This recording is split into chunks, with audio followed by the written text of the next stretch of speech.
欢迎收听由罗姐、基明制作主持的《生活情报通》。我是罗姐，我是吉米。我们今天来谈一个非常有趣的题目哈，可能很多听众朋友都是在电影里面啦哈，或者是在电视上看到，可是自己没有办法亲身体会。我们今天希望这个节目能够带大家做一个新的旅游方式，叫做游艇的旅游啊。那吉米啊，我问你，想到游艇你会想到什么？比基尼。奇怪，这人家想到都是海洋啊，然后很开阔啊，很怎么会想到比基尼嘞？因为我们看到那个电影都是有钱人才会开游艇出海，然后海上一定会开 party， 然后就会有美女美酒这样子。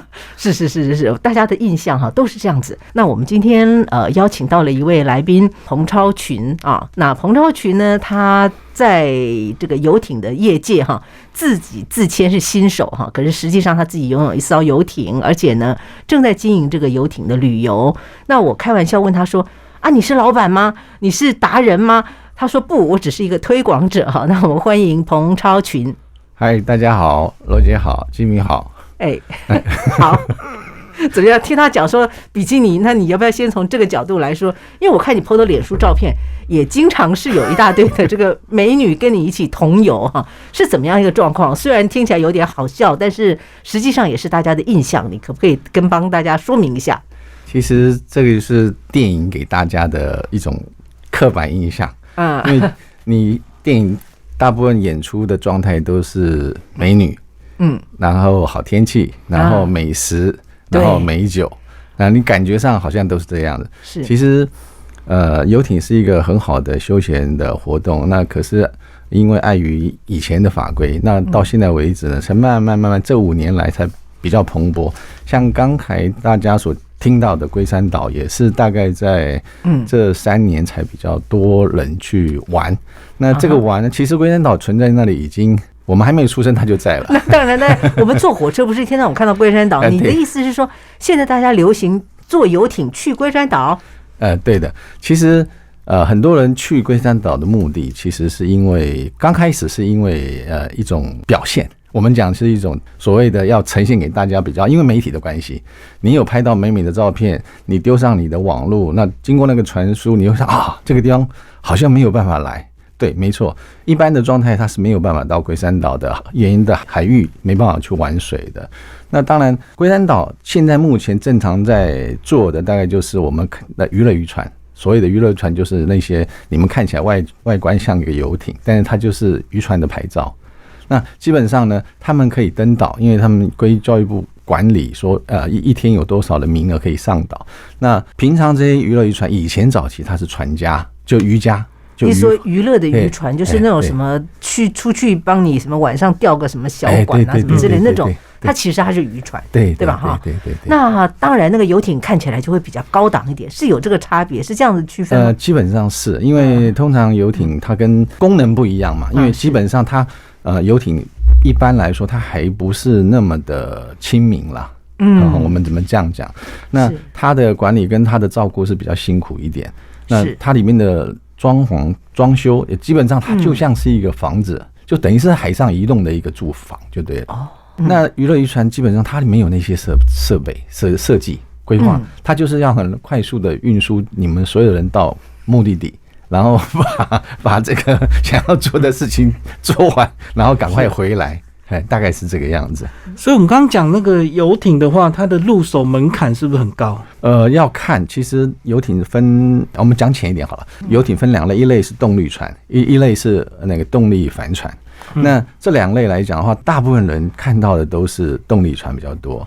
那现在慢慢流行，因为环保的关系，我们觉得说动力帆船对环境污染是比较小的，是它相对比较，因为动力船呢，你要跑得快，要承载得多，当然它的耗能就高，那对环境污染也高。那基本上是分这2类。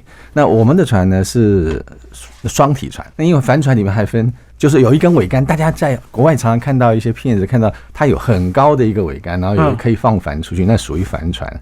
那以前早期帆船的那个动能比较小，那现在呢，因为科技比较好了，所以它所有的帆船呢，一般来说都有装那一些引擎，那可以在辅助进港跟出港的时候使用。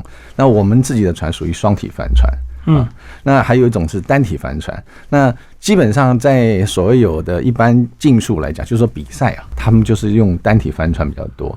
那双体帆船对我们来讲，我们是觉得它比较舒服，因为它空间比较大。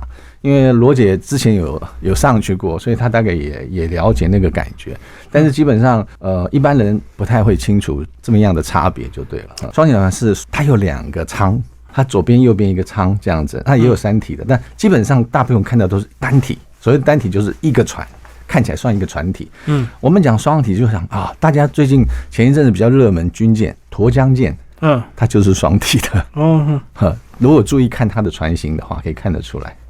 那双体的好处就是说它的比较稳，它也不是说它的空间比较大，它比较舒服一点。对，因为单体船通常它会比较窄一点点，那比较窄，大家挤在那里会比较不舒服。刚刚超群一直提到空间哈，那个我想没有坐过游艇的听众朋友可能不太理解，所谓的空间的意思是说，你刚刚提到说整个船像一个房子，对，难道里头还有个什么3房2厅之类的吗？没错。啊，真的吗？对，那个没错。那你到游艇了吧？它其实就是一个移动的房子了，我们就是这样讲。因为像我的船本身，我有3个房，2套卫浴设备，然后有一个起居舱，有一个后舱。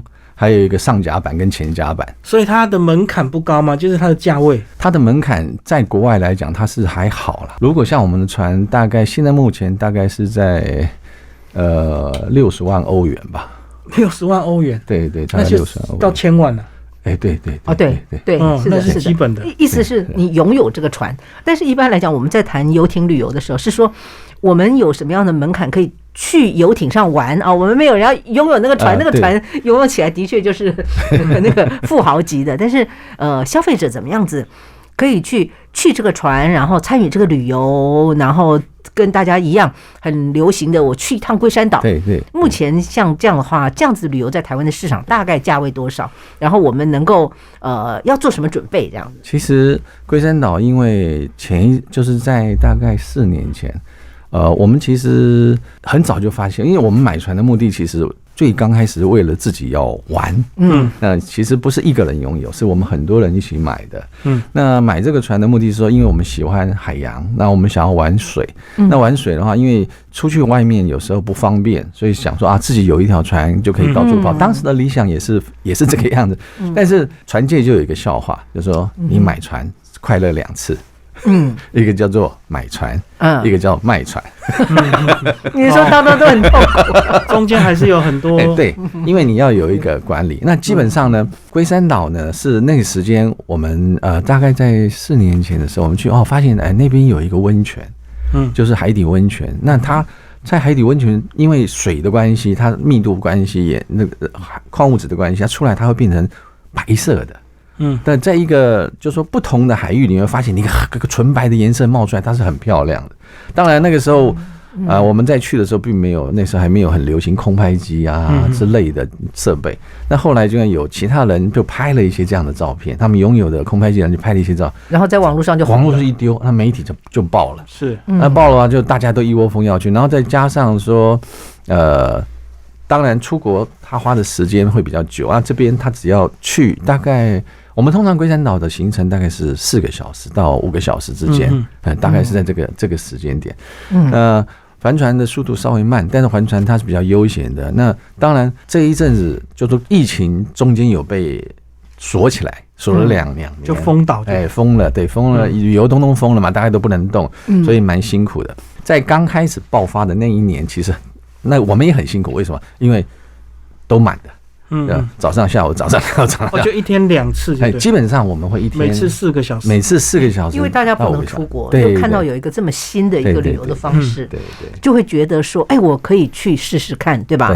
对。那你说的1天2次，那像这样子的一个旅游，我们讲的很现实一点哈，是在这么贵的这个昂贵的这个游艇上，是能够去做这样子的旅游的话，大概的费用是多少？那个超局可以透露一下吗？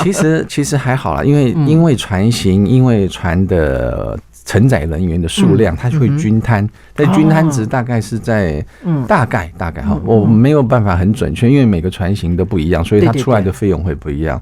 大概是在3500一直到5500或者是6000，为什么呢？因为这里面牵扯到它的内容不同，不是纯粹的搭乘。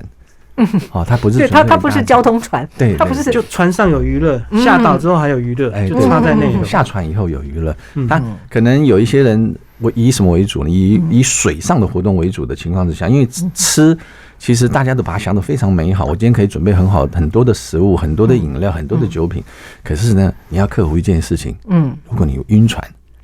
所有的东西就归零，对，因为它不是像大船这么稳定，对，它还是有点晃动，对，吉米讲对了。原则上要非常大的船，它才有办法那么高的稳定度。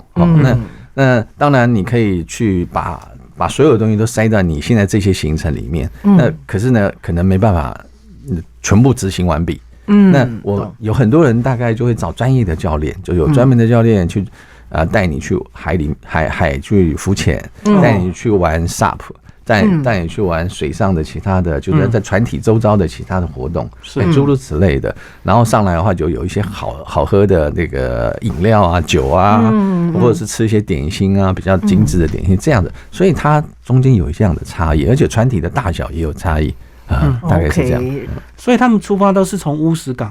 龟山岛当然，它大概从乌石港到龟山岛是大概7点多海里哈。那原则上以我们的船速来讲，大都从那里出，因为没有人会从别的地方，除非它更远了。因为有现在目前有人啊，就是从基隆出，从台北那边出，就是关渡桥那边出。那这个不是一般的，那个是属于私人，真的是私人的，比较客制化的。因为它没有办法变常态，因为游客数不多。他那些船来，它并不是营业的了，它属于私人自己的船，包船。他自己也没有包，他就是自己邀请他的朋友，自己开过来，自己的游。对，那个油耗很高那个因为从那边过来，他大概早上大概一早大概6点多就要出发了，然后到这边大概也要大概2个多小时。所以以你们这样的团就是常态团就对了。如果到了假日或旺季，都是上午一团，下午一团嘛。对，大概我们分嘛，就是有的人想要看日出，对，那我们就日出，但日出很早就要出到那里，他们来的玩的人也要很早，可能要提前过夜啊，或者是他要很早就要从台北出发了。那我们出海的时间大概是在4点半，是好，那要去海上看太阳公公，太阳公公也存在很久了，所以有些人是看夕阳，就是下午。那有没有夜晚的？晚上有没有海境啊？没有海境，但是就是你必须在做这个规划的时候，你的安全性你要去想的比较细节一点，因为毕竟晚上在海上是什么都看不见的什么都看不见，很黑，所以没有那么美好，就对。美好在于你去玩的人对那些事物的感觉，我们没有办法说用一个方向来让大家都在同一个观点来看一件目的。而且夜晚的话，搞不好回来回航会载到偷渡客，载错了呢，因为整个太黑了，是不是？你不至于，宜兰是比较远。但是回过头来讲哈，听超群刚刚分享说啊，原来的旅游形态是这样的话，我有点纳闷哈。那个2位男士可不可以告诉我，那个比基尼女郎要出现在什么时候？其实我也搞不清楚，为什么衣服那么少，它越少它越贵，我始终搞不清楚。但是呢，在那个场所里面，当然现在尤其现在的年轻人，就是他敢于表现自己，他比较敢秀。对了，我们很认真的回答一下。他对他穿那些穿着对他来讲，他认为他非常健康，然后他可以展现他的很好的身材，大概是这样。那我觉得在那个场所里面，就我来看，我就觉得还好。都还好，但久就习惯，习惯。意思就是说，年轻人他们会参加这个活动，然后呢，到了龟山岛可以那个下来玩耍的时候，他们其实就想要表现他们自己，包括这个体态哈，对，包括体态，包括身材哈，或者是包括服装啊等等。然后很厉害的是，他们可以留下很漂亮的照片。这是真的，这样子好了。我们去一个地方玩，如果没有任何记录的时候，你永远不知道那个美好，别人不知道。但是你把它留下来的时候，当你分享的时候，它有成就感，别人也就会羡慕。所以记录很重要。所以上了龟山岛，到底有哪些活动可以参与？其实我们去玩水的船是没办法上龟山岛的。我刚才提到龟山岛的登岛它是有限制的，对，那它那个名额现在大部分都在娱乐渔船那边哦，好，那一天有1800个名额，那他们是跟游览之类的比较接近，所以他们大部分的，那我们可以上的时候是要申请的，那申请可能比较麻烦一点点了。所以你们大部分都是靠近它，我们靠近它，或是绕岛一圈，对，我们是绕岛，然后靠近它，那基本上呢会在看海象跟风向，看要在哪里下锚，然后让大家下去玩这样子。毕竟不能登岛，因为登岛它还是法规在，它会有处罚的法则在。所以你们全部的活动都是在海上就对了。对，我们全部在艇上、船上、海上这样子。那船上到有哪一些？船上就是看去的他们要怎么想，看他们需求。对，有跳水啦。有一些唱歌啦，在海上唱歌啦，或者是一些其他的比赛之类的东西，因为每个人的感觉都不一样。想到那个公海赌博，可不可以讲？走到公海，对不起，港片看多了。对，应该没有啦。所以一般就是喝酒、烤肉、美食这样子嘛，然后再搭配一些水上活动这样子。对，因为你的时间并没有说那么太长了，就3-4个小时吧。我们可以找时间再聊那个长的长航的时间会很长。像我的印象中很深刻，就是我去日本。我们开去日本，这个时间就蛮长的。对，讲到开去日本，我听说当初他们买这艘船的时候，是从马来西亚开回来的。对。所以换句话说，这个就又超过我们的一般人的认知跟想象。哇，那个沿途应该都要很多申请的手续吧？要不然人家以为你是走私船。是的。所以游艇这件事情其实是一个真的跨国际啊，而且呢是一个也是一个比较时尚的一种旅游，甚至于是一个运动。对不对？因为我是听超群说，这个开这个船也要体力吧？对，所以这种长航的这个是不是随便一般的人以为坐在船上就可以解决？其实你对海洋要有的热忱，然后你的体力体能要能够负荷，那这个东西当然就可以成型。大概那个体力是指说你要去操纵那些帆嘛？不是纯粹靠动力。我们讲的体力是包含2个大部分，一个部分就是你在跟地球的对抗，惯性的对抗，来浪。一直它会摇，它不是像我们现在在陆地上那么的平稳，它在航行中它都会稍微有点摇，但是它在摇的情况之下，其实你已经不自觉在对抗了。你会用你的肌肉，用你的骨骼，用你的各式各样的姿势维持平衡。对。当然，这个东西做好了以后，你体能其实会消耗得很快。再来就是你会不会晕船？这个就是在另外一个层次了。因为如果你很容易晕船，那你对所有的东西一切都会不感兴趣。对，那就没有乐趣可言了。所以晕船是可以训练的吧？是可以会习惯的吧？基本上应该是可以的，但是有一些人体质特殊那个很少数基本上你如果愿意去尝试，那长时间下来，它可以慢慢降低晕船的那个几率跟模式。所以你们一开始入门就是几个同好共同集资买一艘船自己玩，后来就开始发展你们的业务。所以这中间需要一些营业申请吗？需要，就是因为它有管理上的法规它不一样，所以基本上呢，我们现在是所谓的那种非自用的证照。因为一般游艇它是属于自用证照，大概是这样子呀。所以换句话说，你要带团出海这件事情其实是需要一点规范的。对。所以换言之说，今天超群到这边来，我们来分享有关于这个龟山岛的这个事情感觉起来好像不太是季节。换句话说，现在已经那个进入秋冬了。可是其实我们是从夏天就开始邀请，那但是他一直告诉我他很忙，然后呢没有空理我所以呢，我们到冬天来讲这个事情，是不是在台湾在这个游艇的这个市场在对跟季节来讲是有非常密切的关系。对，没错。其实罗姐讲到一个重点了，台湾虽然四面都是海，环着海，那因为早期的法规就很多东西都碍于法规，基本法它没有变动，那你基本法没变动，地方法没办法超越基本法，所以很多东西就第一个被法规绑住了。对，第二个呢，台湾的海洋其实周遭的海洋看起来都是海，可是呢，它没有那么的友善。就是说，当它东北季风来的时候，跟西南气流起来的时候，这边台湾的周遭海域的海象是变化很大的。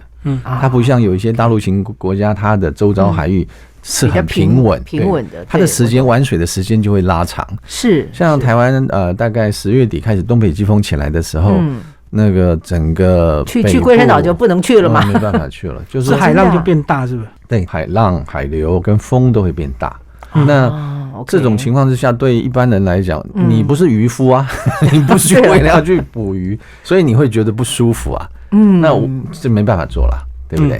基本上海水也变冷了。是，到了那边想要下水去玩耍一下，也都可能受到很多的限制。所以真正来讲，去龟山岛比较适合的时候是什么时候到什么时候？大概4月到10月中旬吧。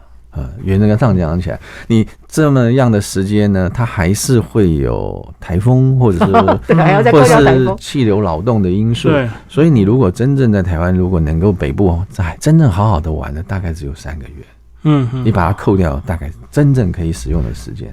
那这样子冬天那个如果不出海的话，你们需要做一些保养吗？那船只通常我们每一年会上一次架。